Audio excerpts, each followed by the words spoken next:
غصے میں آ کر تو انسان کچھ بھی بول سکتا ہے.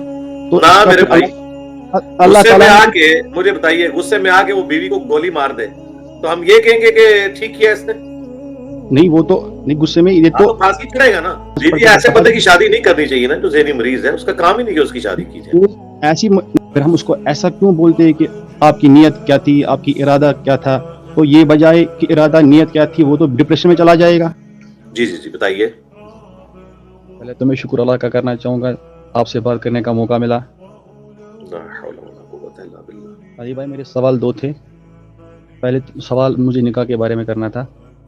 اگر اللہ تعالیٰ نے ہمیں شریعت میں مکمل نکاح کے لیے پہلے ولی کی ضرورت ہوتی ہے، اس کے بعد حق مہر کی بھی ضرورت ہوتی ہے، گواہوں کی بھی ضرورت پڑتی ہے، اور پورا ہم لڑکی اور لڑکے دونوں کو بٹھا کر بولتے ہیں کہ آپ کو نکاح کرنا ہے، پورے ہوش و حواس میں وہ کہتے ہیں کہ جی ہاں ہمیں نکاح منظور ہے. اس کے بعد نکاح جو پڑھاتا ہے ان کو بھی لایا جاتا ہے. اتنے ساری شرائطوں کے بعد نکاح ہوتا ہے، گواہوں کے ساتھ، وکیل کے ساتھ، حق مہر کے ساتھ. تو ایک انسان اتنا سارا شرائط پورا کرتا ہے، تو اگر کبھی وہ غصے میں آ کر اپنی بیوی کو ایسے لفظ کے ساتھ بولتا ہے کہ میں آپ کو طلاق دوں گا، ہر کسی میں اللہ تعالیٰ نے پورا رول رکھا ہے. اگر قرضہ دینا پڑے تو اس میں بھی گواہ کی ضرورت پڑتی ہے. کوئی غلط قدم بدکاری کرے اس میں بھی 4 گواہ لانے پڑتے. تو ایک طلاق کے بولنے سے پورا خاندان تیس نیس ہوتا ہے. اس کے لیے ہم ایسا کیوں نہیں کر سکتے کہ ان کوئی بھی گواہ لائے، کوئی جذبات میں آ کر بولے کہ میں طلاق دیتا ہوں، تو پھر ایسے پورا خاندان اور بچے بھی سب تباہ ہو جاتے ہیں؟ ایسا کیوں ہے؟ جی، ایسے لوگوں کی تو شادی نہیں کروانی چاہیے. میں آپ کے ساتھ ایگری کرتا ہوں. جو بندہ اس بوجھ کو نہیں اٹھا سکتا اس کا نکاح ہی نہیں ہونا چاہیے. ایسا شخص اس قابل ہی نہیں کہ اس کی شادی کی جائے. تو جو شادی کے قابل ہی نہیں ہے اس کے طلاق کے مسائل کا کوئی لینا دینا ہی نہیں ہے. جب ایک شخص نکاح کے ذریعے شادی کے بندھن میں باندھ گیا اور اسے پتا ہے وہ کتنی بڑی ذمہ داری اٹھا رہا ہے، اس کے بعد یہ کہنا کہ اب انگلی پکڑ کے اس کو ہر معاملے میں اس طریقے سے چلایا جائے، تو یہ اللہ تعالیٰ کی منشا نہیں ہے. البتہ بہتر ہے 2 گواہ ہوں طلاق دیتے وقت، لیکن طلاق چونکہ مرد کا رائٹ ہے، جب وہ اسے ایگزیکیوٹ کر لے گا اس کے بعد اس کا ریورسل ممکن نہیں ہے.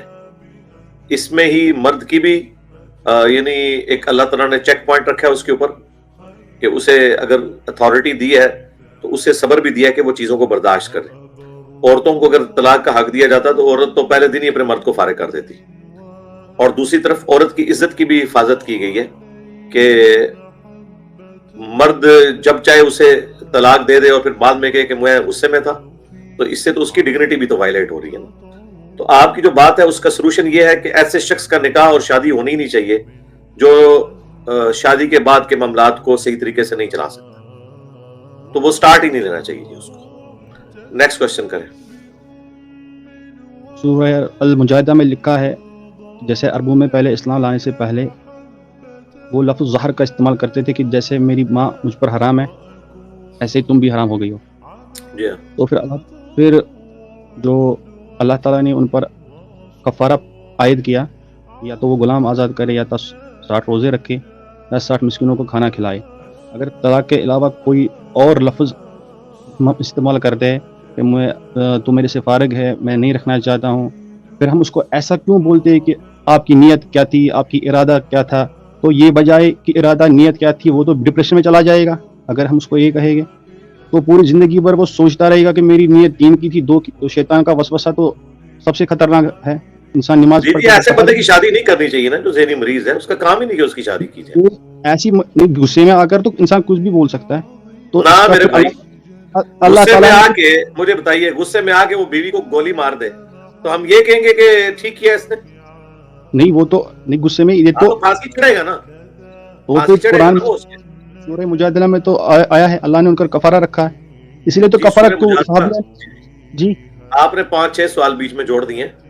آپ مجھ سے اگر سورہ مجادلہ کا پوچھتے ہیں، جو اللہ تعالیٰ نے کہا ہے وہ تو میں کر سکتا ہوں. اللہ تعالیٰ کے بیاف کے اوپر میں تو دین میں کوئی چیز داخل نہیں کر سکتا نا. زہار جو ہے وہ عرب کے اندر چلتا تھا کہ ماں کے ساتھ اس سے تشبیہ دی جاتی تھی اور اس میں کہا جاتا تھا کہ تو میرے لیے ویسے ہی حرام ہے جس طرح کہ میری ماں. تو اسے زہار کہا گیا. اس زمانے میں یہ طلاق تھا، اسلام نے اس کے بارے میں شرعی حکم نازل فرما دیا. اچھا، اس کے اگینسٹ اگر کوئی شخص ویسے اپنی بیوی کو ماں کہہ لیتا ہے مزاح کے طور پر یا غصے میں آ کے اسے یہ کہتا ہے کہ میری ماں میری جان چھوڑ، یعنی گویا کہ تو میری ماں کی طرح مجھ پہ حکومت کرنے کی کوشش کر رہی ہے، تو اس پہ زہار بھی نہیں ہے، اس پہ کفارہ بھی کوئی نہیں ہے۔ لیکن جب کوئی شخص اپنی بیوی کو چھوڑنے کی نیت سے کہہ رہے نا کہ تو میری طرف سے فارغ ہے، اور نیت تھی اس کی چھوڑنے کی، نہ کہ یہ کہ صرف خالی کہنا کہ فارغ ہے۔ اگر چھوڑنے کی نیت تھی تو طلاق ہوئی، اگر چھوڑنے کی نیت نہیں تھی تو طلاق نہیں ہوئی۔